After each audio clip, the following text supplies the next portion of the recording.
Welcome my study help.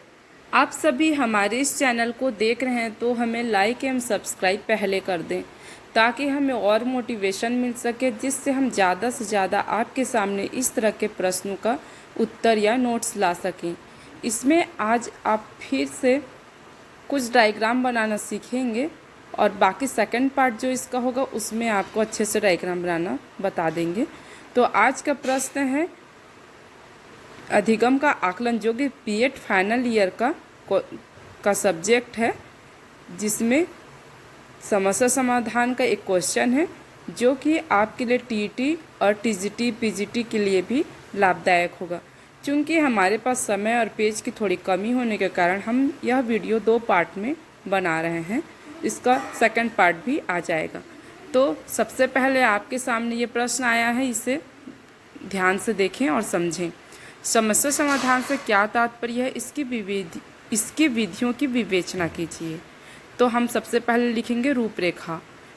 First number पर लिखेंगे प्रस्तावना, सेकंड समस्या समाधान का अर्थ, थर्ड समस्या समाधान की परिभाषाएं और समस्या समाधान की विशेषताएं तथा समस्या का चुनाव।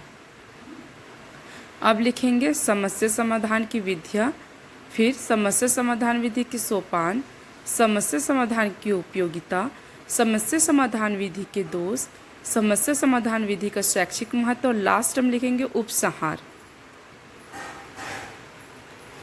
तो हम सबसे पहले लिखेंगे प्रस्तावना। जब व्यक्ति किसी लक्ष्य पर पहुंचने के लिए प्रयासरत होता है परंतु प्रारंभिक प्रयासों में से सफलता नहीं मिलती है, तब व्यक्ति के लिए लक्ष्य तक पहुंचना एक समस्या हो जाती है। जब व्यक्ति के मार्ग में आने वाली बाधाओं पर विजय प्राप्त कर अपने लक्ष्य पर पहुंच जाता है, तब कहा जाता है कि उसने अपनी समस्या का समाधान कर लिया है। अतः समस्या समाधान से तात्पर्य मार्ग में आने वाली कठिनाइयों पर विजय प्राप्त करके लक्ष्य को प्राप्त करने से है। अब हम लिखेंगे समस्या समाधान का अर्थ। समस्या उस परिस्थितियों को कहते हैं जिसके लिए व्यक्ति के पास पहले से तैयार कोई समाधान नहीं होता। अब लिखेंगे हम समाधान। व्यक्ति चिंतन एवं तर्क के द्वारा जब समस्या का हल कर लेता है तो वह उसका समाधान है। अतः समस्या समाधान से तात्पर्य कठिनाइयों पर विजय प्राप्त करके लक्ष्य को प्राप्त करना है।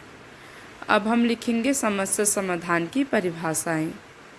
समस्या समाधान लक्ष्य की प्राप्ति में बाधक प्रतीक होने वाली कठिनाइयों पर विजय प्राप्त करने की प्रक्रिया है। स्किनर के अनुसार समस्या विधि ऐसी शिक्षण विधि है जिसमें चुनौतीपूर्ण स्थितियों द्वारा सीखने के लिए प्रेरित किया जाता है। सीवी गुड के अनुसार समस्या समाधान की विशेषताएं। फर्स्ट, छात्र समस्याओं को स्वतः हल करना सीखते हैं। सेकंड, उसमें निरीक्षण एवं तर्क शक्ति का विकास होता है। थर्ड, वे सामान्यीकरण करने में समर्थ होते हैं। फोर्थ, नवीन संदर्भ में पुराने तथ्यों का प्रयोग करना सीखते हैं। फिफ्थ, यह प्रेरणात्मक विधि है। अब हम लिखेंगे समस्या का चुनाव। फर्स्ट, चुनौतीपूर्ण। सेकंड, आवश्यकताओं के अनुकूल। थर्ड, बुनियादी आवश्यकताओं से संबंधित। फोर्थ, निश्चित स्वरूप। और 5, निश्चित समाधान। चुनौतीपूर्ण समस्या ऐसी होनी चाहिए जो कि विद्यार्थियों को सोचने के लिए चुनौती दे, जो उसके चिंतन को प्रेरित करे और जिसके समाधान के लिए वे वांछित सामग्री तथा तथ्यों को एकत्रित एवं संगठित करने के लिए उत्सुक हो उठे। सेकंड, आवश्यकताओं के अनुकूल समस्या विद्यार्थियों की मानसिक एवं बौद्धिक आवश्यकताओं तथा क्षमताओं के अनुकूल होनी चाहिए। ऐसी समस्याएं ही उन्हें उसके समाधान के लिए प्रेरित करती है। थर्ड, बुनियादी आवश्यकताओं से संबंधित समस्या विधि में ऐसी समस्या को चुनाव किया जाए जो मनुष्य की बुनियादी आवश्यकताओं के साथ संबंधित हो। फोर्थ, निश्चित स्वरूप समस्या का स्वरूप निश्चित होना चाहिए।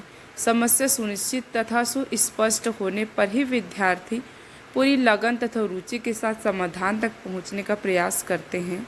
सुनिश्चित समस्या निरंतर प्रयास को प्रेरित करती है। 5. निश्चित समाधान। समस्या का समाधान भी निश्चित होना चाहिए। विद्यार्थियों का प्रयत्न तथा उनका चिंतन अंत में निरर्थक सिद्ध नहीं होनी चाहिए। उन्हें अनुभव होते रहना चाहिए कि वह किसी निश्चित निष्कर्ष की ओर बढ़ रहे हैं। समस्या समाधान की विधियाँ। आपको हमारा यह वीडियो कैसा लगा, इसे आप हमें कमेंट करके ज़रूर बताइए ताकि हम आगे का वीडियो बनाएंगे। तो इस तरह से आप डायग्राम बना सकते हैं। देखिए, बीच में लिखना है विधियाँ।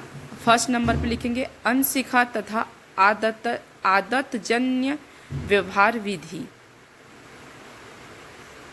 सेकंड नंबर पे हम लिखेंगे प्रयास तथा त्रुटि विधि। थर्ड अंतर्दृष्टि विधि।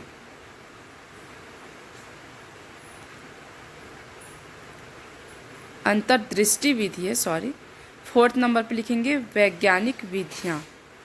यह